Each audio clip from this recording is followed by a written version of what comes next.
يا ابني في ايه مالك؟ يا دي كلنا الكهرباء بتكهرب.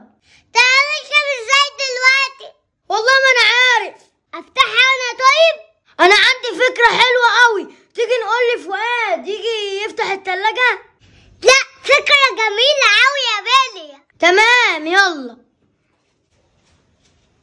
ايوه بقى مفيش كهرباء. فؤاد تعال افتح لنا التلاجة معلش.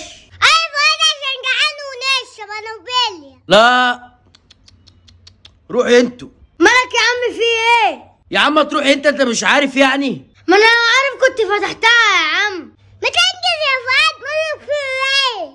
ثواني يا كلونيا، ثواني يا بيليا، انتوا عايزين تفتحوها ليه اصلا؟ يا عم انا كنت عايز اجيب ميه عطشانه قوي يا اسطى. وانا كمان هموت من عطش. انتوا مش عارفين تفتحوها يعني؟ يا عم احنا قصيرين مش طايلين، عايزين واحد طويل عشان يعرف يفتحها. بس انا كده فهمت، عايزين واحد طويل يبقى انا. ده فؤاد ده عبيط قوي. اعبط منه ما شفت.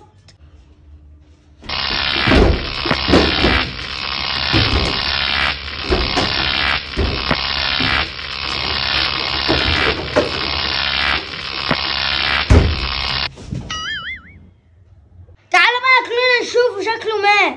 تعالى. بيكون مات. ده مات. الحمد لله اني مات. كنت عامل حسابي.